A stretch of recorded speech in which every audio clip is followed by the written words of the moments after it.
हमने यज्ञ किया। यज्ञ में बहुत सी प्रक्रियाएं होती हैं। जब आप यज्ञ में भाग लेते हैं, अग्नि प्रज्वलित करते हैं, फिर उस अग्नि के चारों ओर जल डालते हैं, ये सारी प्रक्रियाओं के अंदर कुछ दिव्य संदेश छुपे हुए हैं। यदि आप प्रक्रिया का पालन करते रहोगे और संदेश नहीं समझोगे तो ये केवल एक क्रिया बन के रह जाएगी, केवल एक क्रिया होगी, इससे संदेश नहीं मिलेगा। एक बड़ी बढ़िया कहानी आपने कभी सुनी होगी।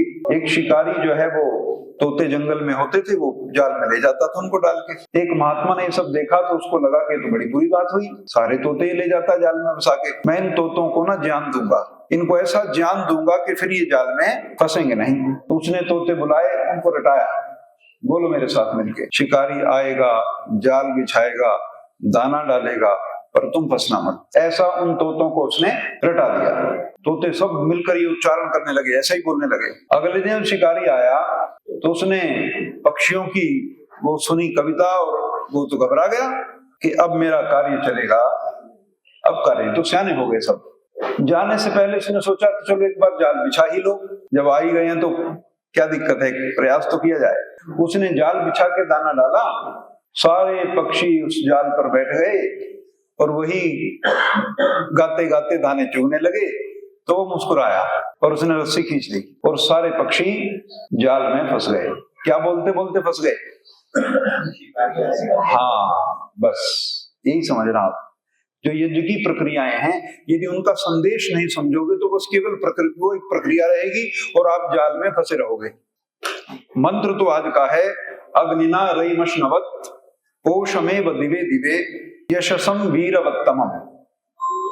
इसमें भी पहला शब्द अग्नि है। अग्नि माने परमात्मा, और हम यज्ञ को भी भगवान का रूप मानते हैं।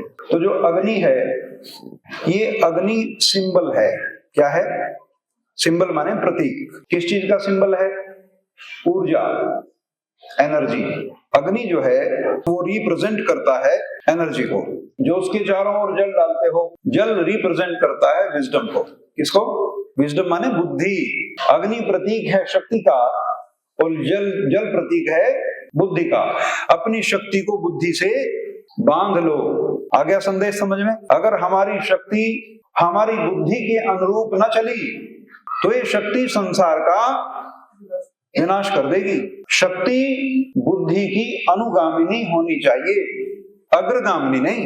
शक्तिशाली रावण तो बहुत था, पर वो शक्ति आगे रखता था और बुद्धि पीछे रखता था। शक्ति आगे रखता, जहां देखे लठ उठा के खड़ा हो गया, ऐसे मैं तो ऐसे ही काम करूंगा, मेरा काम करने का तो यही तरीका है। जहां देखो वहीं तलवार उठा ले, किसी का कुछ उठा लाए, किसी का कुछ उठा। लूट मार हुई थी दुनिया में, सारे लोग दुखी। शक्ति आगे बुद्धि पीछे। तो उस शक्ति से वो क्या कर रहा था?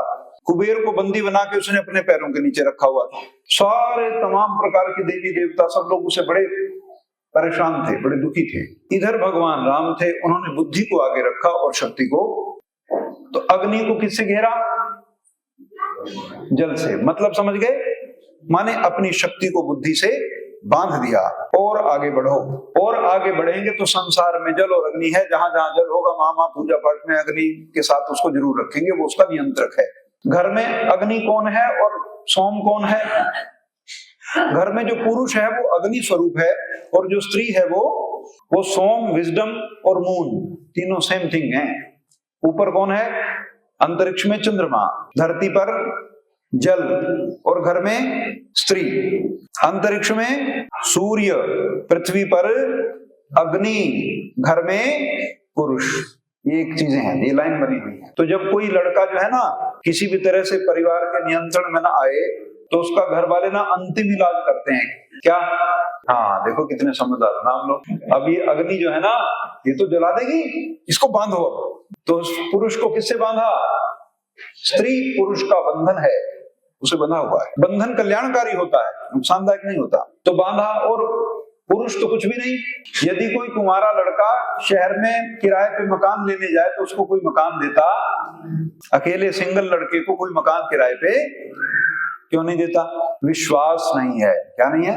जब स्त्री के साथ पति होता है, पत्नी के साथ, तो कोई मकान देने से मना। हाँ, तो ये जो देवियां है ना, तुम्हारे चरित्र का प्रमाण पत्र है ये। अगर अकेले हो तो तुम्हें घर ना मिले रहने को।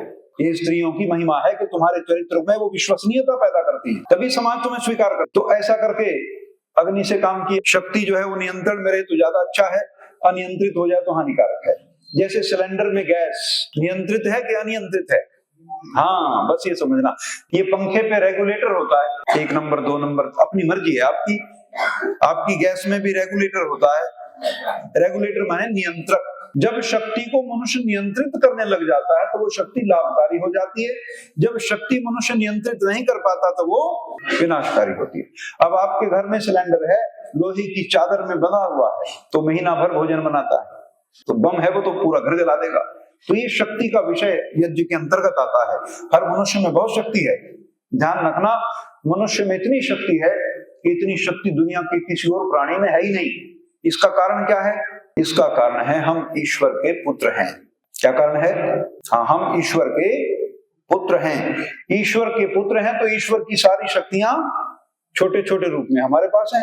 अगर हम विनाश करने पे निकल गए तो एक ही व्यक्ति सारी दुनिया को नष्ट कर सकता है, और यदि कल्याण करने निकल जाए तो एक ही व्यक्ति इतना कल्याण कर सकता है कि सदियों न भूले आदमी। जैसे राम को हम आज तक भूले और आगे भी कृष्ण को भूले नहीं, आगे भी नहीं भूल पाएंगे। एक ही व्यक्ति इतना कल्याण भी कर सकता है। क्यों कर सकता है? क्योंकि ईश्वर की दिव्य शक्तियों का उसके अंदर वास है, भगवान की शक्तियां उसमें रहती हैं। हाँ, ध्यान रहे, सत्य नियमों पर जो व्यक्ति टिका हुआ है उसकी प्रसिद्धि भी होगी, उसके पास धन धान्य की भी कोई कमी नहीं होगी। ये वेद मंत्र वही बात कहता है, अग्निना रई मशनवत, हे परमात्मा, हे अग्निदेव। रई, रई माने धन। वेद का मंत्र पढ़ते हो, वयम श्याम पतयो रयीणाम, वहां भी रई शब्द है। रई माने धन, मेरे पास बढ़िया धन हो। का रईम अश्नवत, अग्नि के संपर्क से, परमात्मा की प्रेरणा से मनुष्य जो है रईम अश्नवत, रई माने धन को प्राप्त करता है। अब सवाल ये हुआ कि धन को प्राप्त करना है तो अग्नि के जैसा आचरण होगा। कैसा? अग्नि के जैसा आचरण। कैसा अग्नि का आचरण है? एक समिधा रख दो, जब तक पूरी खा न जाए रुकती। अग्नि में समिधा रखो, जब तक उसे खाना जाएगी रुकेगी नहीं ना। उसको खाना पीने करने कुछ नहीं करना, इसको एक ही काम है उसका, बस उधर ही पूरा ध्यान है। जब तक उसे पूरा भस्म न कर दे तब तक रुकेगी। अग्नि मारे बनो, इस ऐसी भावना मारे बनो कि जब तक काम खत्म नहीं होगा मैं पीछा नहीं छोड़ूंगा। जो इस तरह की भावना वाला है कि काम में घुस गया और इतना प्रवेश कर गया कि उसे होश नहीं है, और काम खत्म करके समाप्त करके ही श्वास ली, ये अग्नि का व्यवहार है। ऐसा व्यवहार यदि किसी मनुष्य का हो गया तो उस पर धन धान्य की कोई कमी कहीं नहीं रहेगी। नहीं, काम शुरू किया है, मित्र का फोन आ गया, अच्छा मैं भी आता हूँ, थोड़ा छोड़ दिया, फिर उसके बाद भाग गया। वहां 1 घंटा लगाया, व्यर्थ की बातें की, फिर आ गया, फिर काम करने लगा, इतने में खाने का टाइम हो गया तो खाने चला गया। खाने चला गया तो नींद आ गई, फिर 2 घंटे सो लिया, फिर उसी काम पे आ गया। कई लोगों को काम को ना खींच खींच के करने की आदत होती है। ऐसे लोगों को कहते हैं दीर्घ सूत्री। क्या कहते हैं? दीर्घ सूत्री। उसके दीर्घ सूत्र के कार्यक्रम होते हैं बड़े बड़े, काम बड़ा होता नहीं, वो काम को खींच खींच के बड़ा कर देता है। तो ये अग्नि का स्वभाव नहीं है। अग्नि में लकड़ी रख दी समिधा और वो लगी खाने, बस वो छोड़ेगी नहीं, और उसके अलावा घी दे दो, सामग्री दे दो, देते रहो, तुम्हारी मर्जी है। वो खाना बंद, वो अपना काम कभी छोड़ेगी नहीं। तो ये आदत जिस मनुष्य के अंदर आ गई, अग्नि, पैशन, अपने काम को करने का पैशन जिसके अंदर आ गया, जो काम से मोहब्बत करता है, क्या करता है? जो अपने काम से प्यार करता है, जो अपने काम से प्यार करके सारी बुद्धि लगा के उस काम को बढ़िया बना दे, वो भी बड़े कमाल की बात होती है। आप यज्ञ करते हो, यज्ञ में घी किसका? गाय का, गाय भगवान की, घास भगवान की, सब कुछ तो उसका है। सामग्री किसकी? भगवान की, सब वनस्पतियां हैं। मंत्र किसके? आपका क्या? आपकी श्रद्धा, आपकी भावना, ये आपकी आहुति है। अब बीमारी ये है, घी सामग्री में लगे हुए अपनी आहुति, ये भी भगवान के ही काम पे जोर जाता है। वो सब चीजें शुद्ध होनी चाहिए, लेकिन मेरे भाव सबसे शुद्ध होने चाहिए। जब किसी से पूछा गया कि यज्ञ के बर्तन कैसे होने चाहिए, उन्होंने कहा सोने के होने चाहिए। किसके? सोने के पात्रों में यज्ञ हो। बड़ा कमाल हो गया भाई, सोने के पात्र तो कहां बन पाएंगे। फिर कहते हैं जी उससे कम, तो कहा चांदी के हो जाएं। फिर कहा और उससे कम, तो कहा तांबे के हो जाएं। और उससे कम हो जाए तो स्टील आदि के कर लो। फिर और क्या करोगे? हम उनको मिट्टी का बना लो, गारे का पोत कर। अब सारा जोर इसी बात पे है कि पात्र कैसे हों। और ध्यान रखना, पात्र का मतलब क्या होता है? यज्ञ करने वाला इसका पात्र भी है, या जो यजमान है वो यज्ञ का पात्र भी है कि नहीं, यज्ञ करने योग्य भी है या? पात्र माने योग्यता, पात्रता, योग्यता। तो कहा कि बर्तन चाहे तुम्हारे तांबे के हो, मिट्टी के हो, लोहे के हो, इससे फर्क नहीं पड़ता, पर जो यजमान है वो सोने का होना चाहिए। कैसा होना चाहिए? वो सोने का हो। यदि यजमान की पात्रता बहुत ज्यादा है, यजमान में श्रद्धा बहुत ज्यादा है, यजमान में भक्ति भाव बहुत ज्यादा है, तो ध्यान रहे आपका यज्ञ पूर्ण होगा। वास्तव में यज्ञ कर ही आप रहे हैं,